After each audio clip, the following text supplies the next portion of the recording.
Commentators of John Allen and Maxman to take you underway. It's feeling hot, hot, hot here in the desert. Max, we are going over to Miramar, as Jason so rightly said, for 2 of the doses of the desert.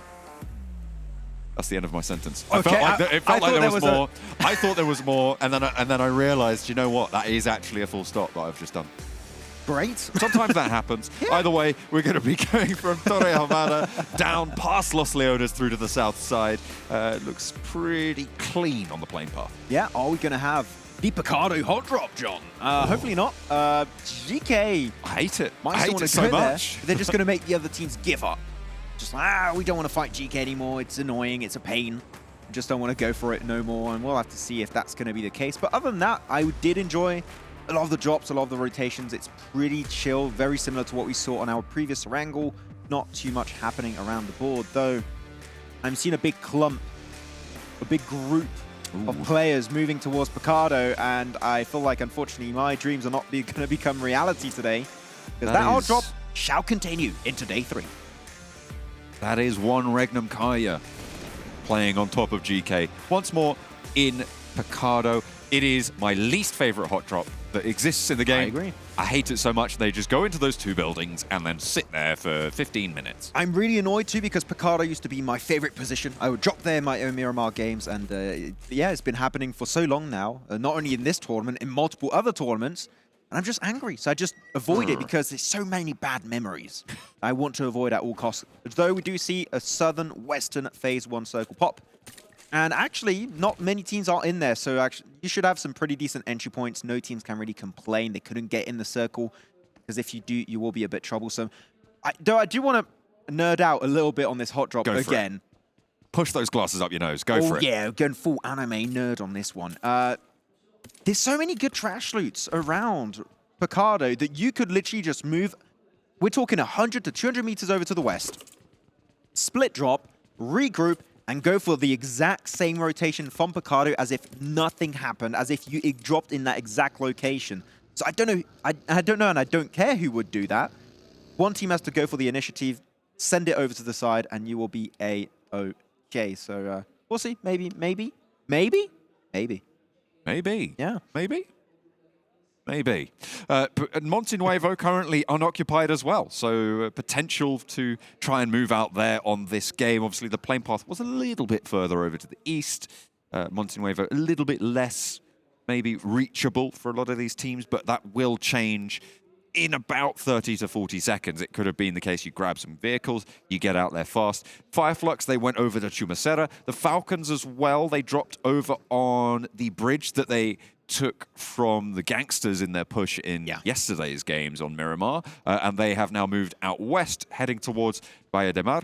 That western road, we've talked a lot about how open that is as a rotational path. I was about to touch onto this. Next, Riyadh have this weird tendency of splitting so split. It's a double split. That's how big it is. And Yekta is just going to be caught out, and unfortunately, no team backup is there, and he gets squished. Nothing he can do about it. So next, Riyadh need to tighten up their drop, at least do a 2-2 split if you want to really loot up these trash drops, because otherwise, you're vulnerable at exactly this type of play. And Furia, 1 free elimination with very minimal effort. Though, back onto the circle and what could be happening, John. I'm looking at this phase 1. One location that strikes me is Church. If we see some teams play Church, it's good for information gathering. Not the easiest position to breach unless you're pushing from the west. And it's just overall great for the intel, and you can just play it for really long periods of time without thinking about moving. So I would like to see some teams, maybe Fireflux, send it over there as Gangsters having Wash taken down. Finding Beck isolated, the Gangsters not going to go for the res just yet, just going to wait a little bit longer. Maybe draw some more of Excuse Me in as Furia peeks his head over the hill. Kevin and Yusuf position far on the southeast side. Not really looking like they're taking a look back. Furia, I think, would be folly to go for a save here onto Beck. But the Gangsters just going to leave without flushing? Or going to run him over, maybe? I think they saw Furia. They have a good idea, so they want to try and push it. They know they got the numbers advantage, right? Get that extra limb. Punish Excuse Me. And that's going to be the play?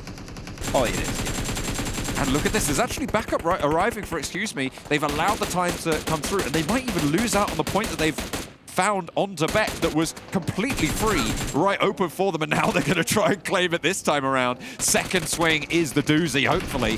Unfortunately for Walsh, though, takes a lot of damage on the roll-up. Excuse me, have managed to get back in action, and Furia plays close. This is a massive misstep for the gangsters. Kevin plays on the back line and cannot hold it down. Yusuf is there as well, but they just lose their players. This is disastrous.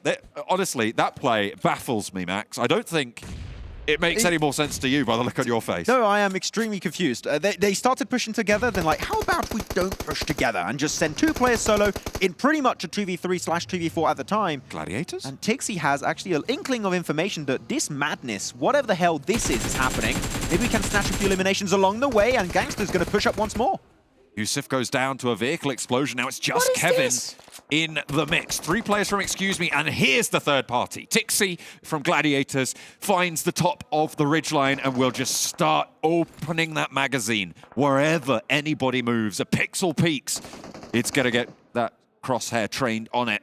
And there's more repositioning from the Gladiators as well. Meku starting to move in on the other side. It is an Excuse Me sandwich, and Gladiators playing the bread perfectly. I prefer seeing Gangsters in the blue zone every day of the week compared to seeing this again. I don't know about you. To be a bit brutal, go back to the blue zone, lads. This ain't it. This ain't it. And trying to get the smoke road, trying to hopefully bring Yusuf back to life, but I'm not sure if they're going to really allow that. I mean, they do have some time brought to them because Gladiators are going for the third party. And look, they sent 2 players across the roads. Currently, you have, who is it? I think you have Matic. Matic and Meku, I believe. Exactly. You have Matic on this position, just pinning down the entirety of Excuse Me. This fight, I feel like, could last a really long time. No one's going to be wanting to peek out. Kitsune's here as well. All 4 of the Gladiators. They've seen like 7 eliminations in a valley, free and ready for the taking, right before the plucking. And that is exactly what they're going to try and find here. I think it's, there's 5 points potentially for the Gladiators right here. Well, Tixie was a bit in a risky spot. Great opening nade. You need to breach it right now. This is Gladiators' fight to take. They do get the res down onto Gangsters, so they're back as a 2-man team. What are they going to do? Are they just going to try and get a few eliminations and leave because the blue zone is on top of them right now? Here's the thing, though. They can't. There's no vehicles there. By the looks of it, there were none out the back of the building. They are trapped. I think they're going to leave it. I don't think you want to take too long. You need to be on the move. But Gladiators have been known for being slow on the rotate. So maybe they want to try and stretch this one out. The blue zone right next to them at this very moment. I feel like the value of 5 points, though, is really quite something. Meku moving in to try and get a lower angle, find some more in those windows and get some nades in, crucially. This could be what they were looking for. Meku pops one into the door, just about finding that door frame rebound, but not long enough on the bounce, unfortunately. Yeah. They're behind boxes, so it makes it a little bit harder to hit those nades. And there's no window on that side, so actually a decent position to hold. Oh, excuse me, but here you go. He's going to breach it. Meku, go with your teammates, please. Don't go solo. I would hate to see you die like this. Oh, no. Don't do it. Gangsters might even have an angle as well. Opens the door. Tixie is there, and he gets lit up. That was the first shot going over to Meku. Tixie opening the door and getting shut out of it. 2 players from Gladiators go down. You're making me angry. This is crazy what has just happened on this northern side of Miramar. There has been misstep after misstep after misstep, and the final faux foot has been placed by the Gladiators. Push it! Gangsters, this is your one opportunity at redemption in this game, okay? You're in the blue zone. You're literally in your element. Do something. I don't know. They get buffed. That's right. It's the buff. It's the blue. It is real. Nobody wants to fight Gangsters in the blue zone. You don't want to do that. They do heal up. Mech is going to go for the first aid, I believe, so he should be hang on a okay. minute. Let's look at the circle. Oh, wait a minute. Real quick, because this is a hard south shift. As we take a step back from this engagement, real quick, we'll come back to it. But this is a super hard shift down to the southwest, over towards Baía de Mar, over towards Cruz de Valle. Some high grounds are so important. Regnum Karia already in pivotal positions. Nigma Galaxy also.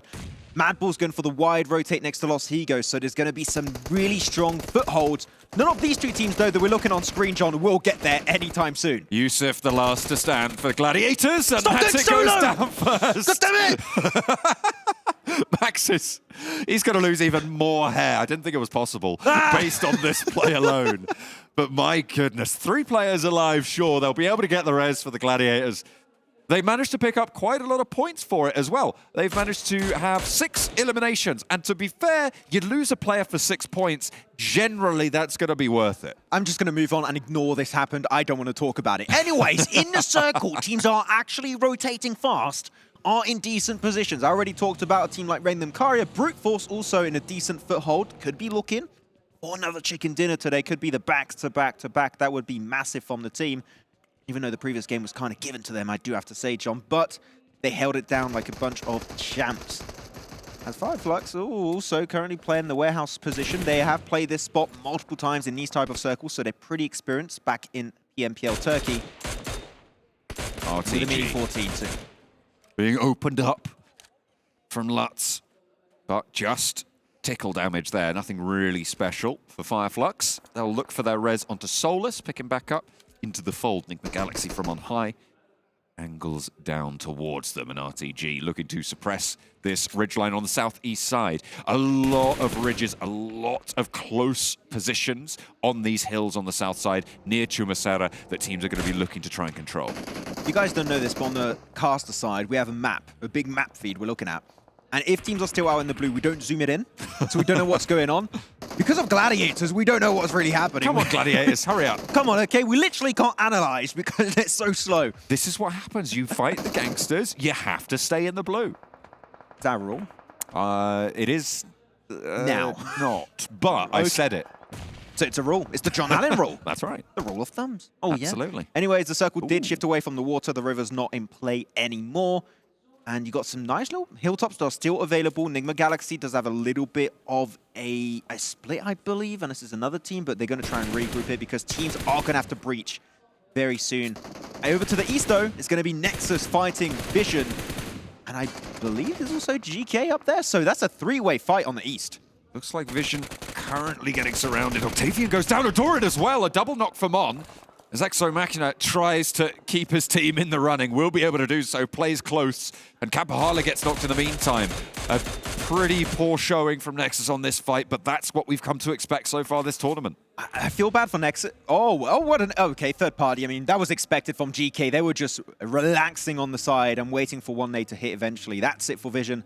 It's been... Unfortunately, had a decent start when I saw them in the spring season, and unfortunately, they're just not able to quite transfer in PMRC, but we'll have to see as Nexus going to try and heal up from their wounds, but I don't think GK want to give them that space because if they clear Nexus, they got so much rotational path to open up to them. So if they eliminate that team, they're going to be able to just make so many decisions as to how they want to play the rest of this game, especially if we have a hard Eastern shift. So GK could be off to potentially one of their best games because they didn't die early. Yeah. Next Ruya on the northern side will be the first to face the Gladiators, but it looks like they've turned them slightly over towards GQ on the south side of Chumasera. Trying to enter into the hills in the time to come. Brute Force. I've seen that recent success. Guarding out Demuerte. Unfortunately, Tapok opens up onto Zakira. Okay, Brute Force. I want to see more eliminations this game if possible. Okay, they're being swarmed. They're being completely swarmed by Demuerte. They got so many angles. Pretty nadeable. So I'll see if it's going to be one-sided. So far, Ado again being the one to step up at the start of this engagement. That could be a great angle here. With Yuzi. Yuzi mini 14. It's a new combo. Yuzi mini 14? Okay, not a very breach, focused loadout. That loadout is a risk, certainly. Maybe it's being picked up by the rest of the roster's loadouts. We'll have to wait and see, but with aces down, you need all the help you can get. Up on the top, Demuerte looking to punch a hole through this defense, but it hasn't gone to plan. They opened up well onto Zachariah, but it looks like Brute Force have pulled it back under control on the northwest point. And still Enigma Galaxy's position. Oh, the value has just risen. Wow. Stonks, that investment is going to make absolute bang for Enigma Galaxy. Regnum Carrier too. I mean, Regnum Carrier, we saw it do it like 2 circles ago, John. They had this 2-2 split. They see the circle center up around this general location, regroup on what they think is the best location at the time, and that's how they can just get constantly those top 5 or even podium finishes because those regroups are always at the right time to get in such a strong position they can very easily defend. Though Falcons, as we typically see over to the west, sneaking in, avoiding fights until the very, very end of the game. Octavian rolling up to Ragnar and wins out the trade, seemingly fairly easily there. A swift flush as well. Kapahala knocked up on the high ground. The smoke unleashed, and Doran is there for the res. They'll have to move on the long side of the circle. They've got to get pretty far and pretty fast. 5 seconds until it starts to close. Yeah, Mad Bulls are coming up towards GK, though. Not going to give them any resting time. As Freak bomb that high ground spot. There's so much intel that's being provided and fed right into Enigma Galaxy's position. Is really hard to deal with, because they're just going to have sights on everyone. Frozen going to try and close that gap with Guy. It's a 1v1 fight. Hope is nowhere near to assist him, and he does lose the fight. Guy falls away. Hope trying to get back up there. Frozen.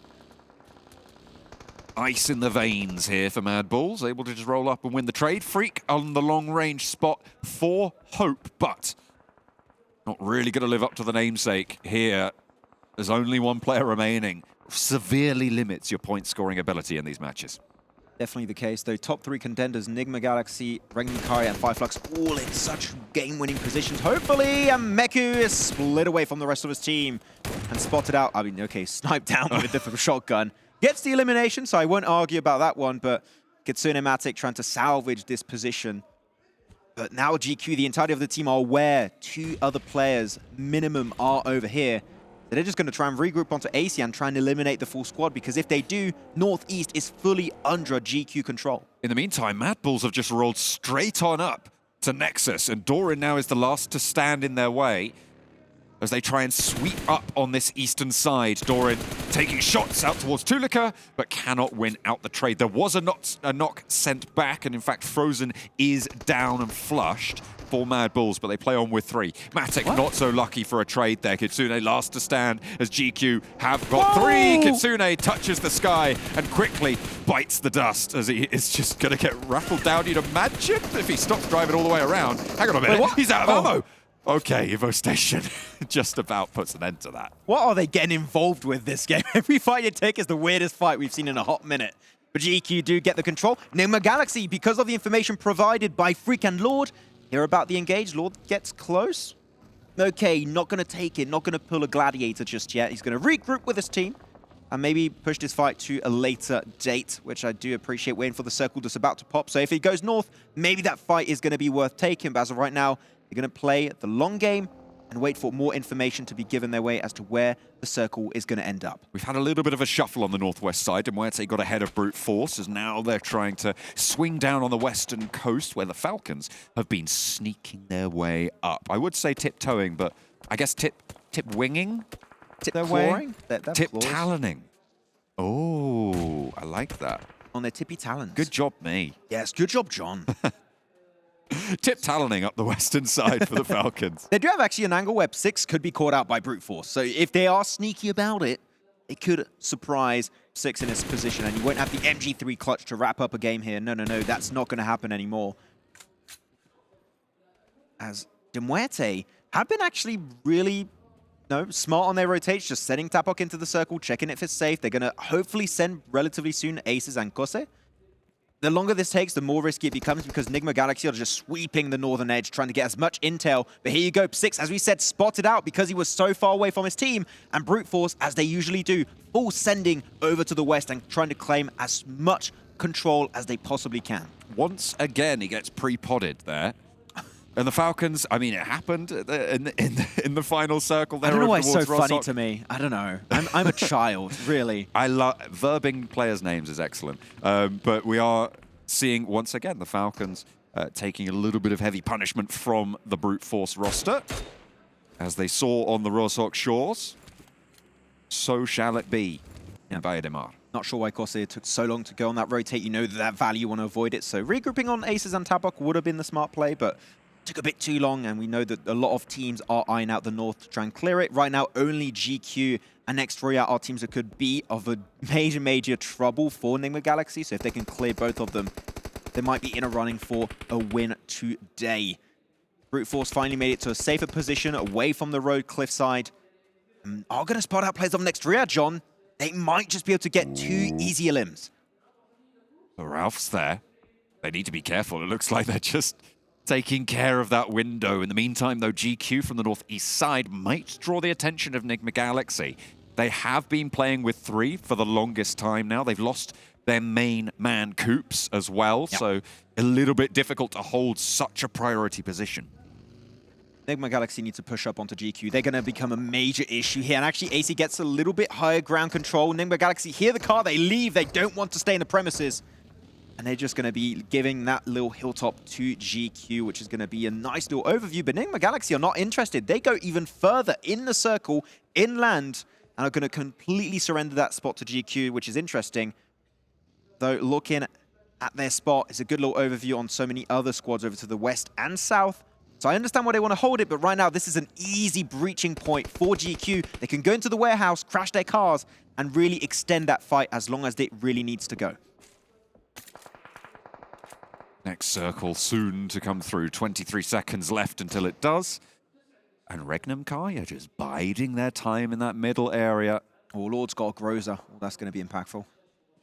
You'd hope for Enigma Galaxy to hold out on that northern side. Or if actually next Ray are pushing up onto Enigma Galaxy, GQ can third party, or maybe Demuerte / Brute Force. I don't think that's going to be happening. But next Ray are getting dangerously close to Enigma Galaxy's position, which could become a major issue.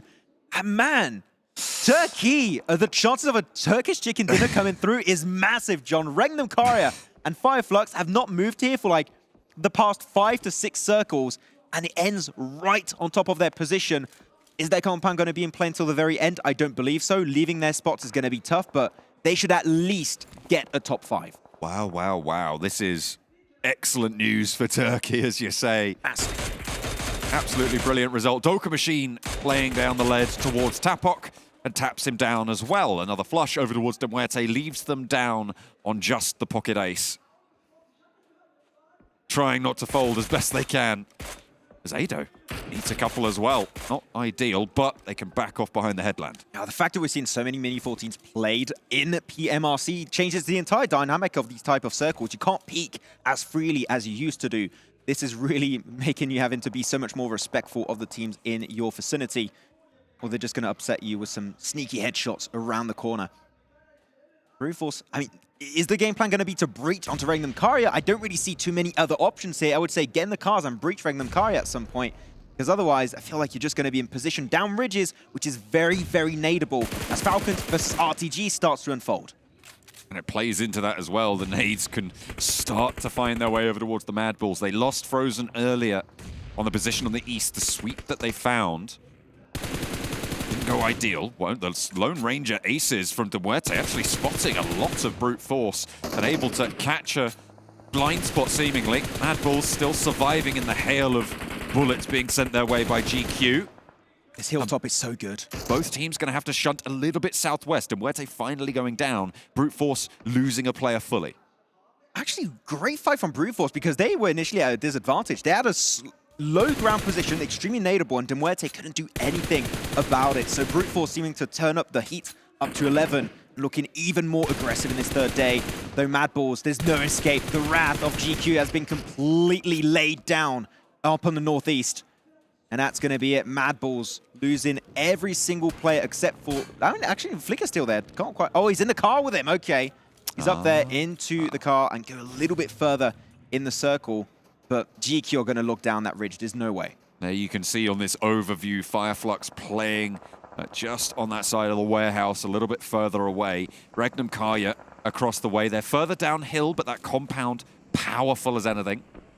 If the circle keeps them in it, that is, because leaving it is going to be hard. There is a lot of open ground. It really is. A lot of ridges. Yeah.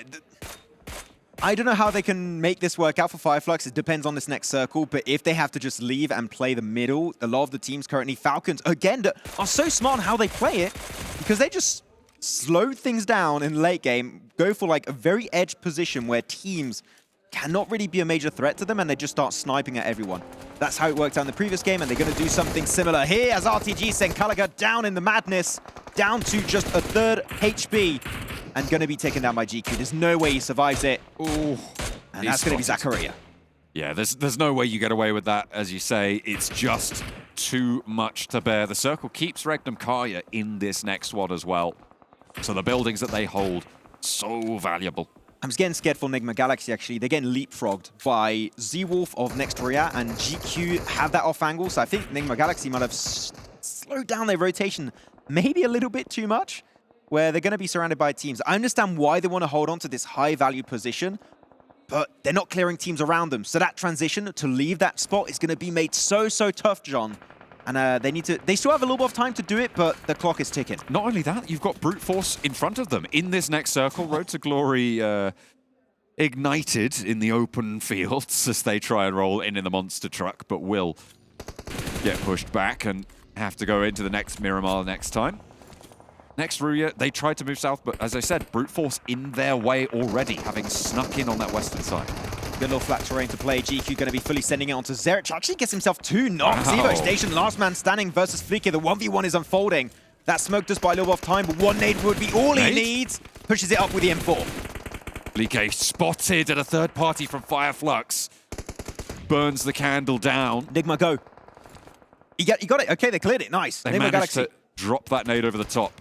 GQ, though, still in with Evo Station. Oh, massive! Look at Falcons! RTG left the southeast, and now they see the only team that's a major threat to their location is RTG. They push it, they get knocks. 2 knocks currently on to Regnum Karia. If they squad wipe the team, we might be looking at a Falcons chicken dinner again on Miramar after yesterday. But there are only 2 players alive for the Falcons. That is their major disadvantage on this southwest push. They have managed to get in and play stationary now. Do they want to force the issue?